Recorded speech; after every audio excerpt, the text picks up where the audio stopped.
Once upon a time in an itty-bitty land there lived a little boy named Jack. He was about 5'2" with tattered clothes and his hair braided up to the back. He lived with his mother, a poor struggling widow who had to struggle just to make ends meet. Didn't have much money for bread nor honey, no luxuries or cash for treats. But his mother loved her son and his son loved her. Jack had an old Holstein. An old dairy cow was their income now, their only source of green. So one day the cow stopped making milk, nor more was she willing to give. And little Jack's poor mother sent her son to the market so they have some expenses to live. Because in this cold hard world you need cold hard cash and a chunk of change to your name. A pot and a window, good credit for the lender, and collateral like a domain. If you want to get ahead, you gotta pay your bills and save a little when you have the chance. You gotta keep something extra for the homeless and the lepers and pay the piper if you dance. But little Jack's mother was a stay-at-home mom staying home to raise her son.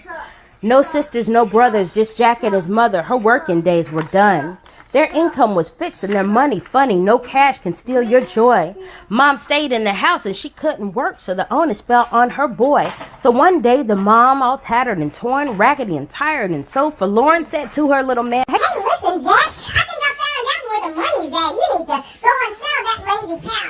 Take her to the market and sell her now. Make sure you fetch her at a decent price. I want some meat with my beans and rice." Mama found a way, though she didn't know how. She said, "Hurry up, kid. Get a move on now."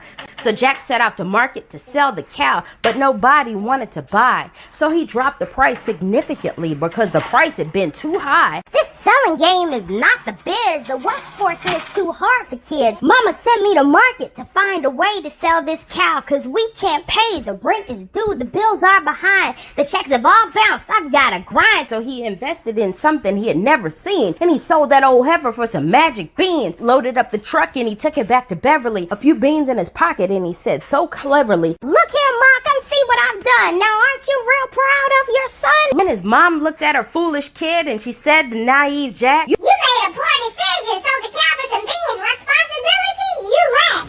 So she tanned his hide for old and new and beat the black off her simple son. And with wounded pride, he said, "I ruled the day. I met the bean gypsy and made the trade. Man, I hate my life. I really miss my dad. If he was here, I bet I wouldn't have had to go to market and sell the heifer. I had some pocket change and some clothes in my dresser. I fixed my mom and she will see. I'll run away from here and she won't find me." Belly Jack was on his own, upset with his mom. He ran away from home. He muttered to himself, "She doesn't want me around," and angrily threw the beans up on the ground. That night, that boy with no penny to his name watched the sky get gloomy. It rained, and he spent the whole night with the crickets and frogs. His sneakers got dirty sinking down in the bog. While Jack lamented the poor state of his ruined shoes, a beanstalk grew and grew and grew. This piqued the interest of the main character. Jack was too pleased. He was hysterical. Right before his eyes, our foolish friend, a curio, had grown where a field had been. He started to stare, and he began to gawk when grew from the ground a mighty beanstalk. "I climb it in the morning at the first light, and I'll scale this plant to its greatest height." So he slept till the morning, waited for the sunshine. So amazed and drum-struck, Jack started to climb, and before he knew it, he'd reached the apex of this botanical wonder with zero regrets.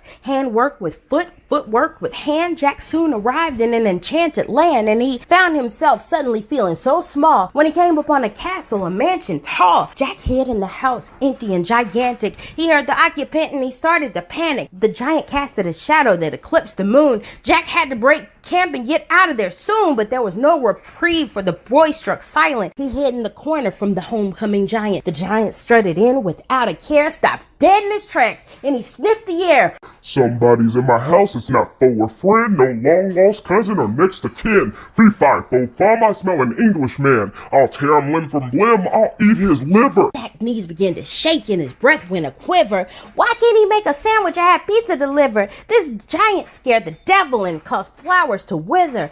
"Whether he's alive or even if he's dead, I'll grind him into bits to make my bread." The giant's wife walked in the door soon, heard him yelling and said, "It's my new perfume, a new fragrance, nouveau eau de toilette. You haven't had a chance to smell this yet." And Jack sat and listened to all the husband-wife banter. But he wasn't English. He was from Atlanta, the big bright city land of falcons and hawks, braves and roller girls, the big chicken squawks, Zoo Atlanta with their hammerhead sharks. He lived right around the way from Piedmont Park. When everyone loves peaches and Chick-fil-A, he was not Englishman, he was from the No sense in splitting hairs, that's neither here nor there. Little Jack closed his eyes as he kneeled in prayer. He spoke straight to the Lord as he started to pray. "Lord, please don't let me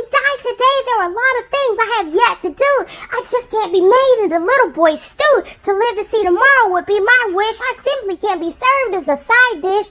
I wish I was home with my family and friends. Please let me live. I'll go home. Amen. With that, the big giant sniffed the air once more and spent a longer time than he had before. This was no perfume. He was convinced of his wife, so lovely and heaven sent. But if he had to take a guess, he could tell from the scent it was a kid with the potential to be president. And to be more precise, it was a young man. He wasn't dumb. From the home of Jimmy Carter and Andrew Young. He wasn't totally sure, but if he could guess, he'd say he was from Georgia and not the Midwest. It had to be a guy raised deep down south. Boiled peanut juice still on his mouth, but he was really tired. He stayed up late. He couldn't figure out who from the Peach State was intruding in his home, but he'd figure out after his nap what all the fuss was all about. The giant got sleepy and he lay down to dream of an intruder from the A-town. He talked in his sleep about the Braves making all the dishes that his body craved. He suddenly had a taste for deep fried man, a succulent and juicy AT alien. He was gonna find him through hook or crook and find a recipe in a cookbook, and he'd show that man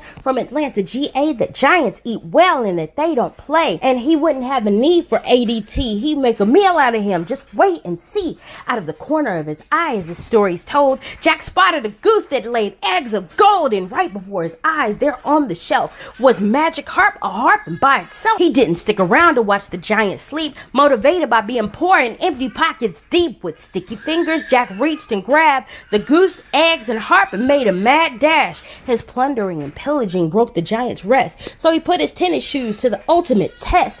It wasn't Flojo, Mike Johnson, or Usain Bolt who broke the peaceful slumber of this sleeping dope, but an impoverished boy with skin of black, tattered clothes and hair braided to the back, darting for the door with a hump in his back, now endowed with the loot, the mononymous Jack. In a blur of desperation, this boy of meager means made a break for the door and fled the scene. The giant saw him running like Marshall Falk and chased Jack down the magic beanstalk. When Jack reached the bottom, he headed straight home, where his mother sat waiting, crying all alone. Help! Somebody's breathing down my back. There's a giant chasing me. Quick, grab the axe. The drama unfolded and the tension swelled. Mama chopped the beanstalk and the giant fell. Don't mess with Mama's baby, he what I said. Mama saved the day and killed the giant dead. They celebrated their victory and the riches ill acquired. Mom never worked again. She was able to retire. They overcame poverty and they didn't go back and lived happily ever after. Just Mom and Jack.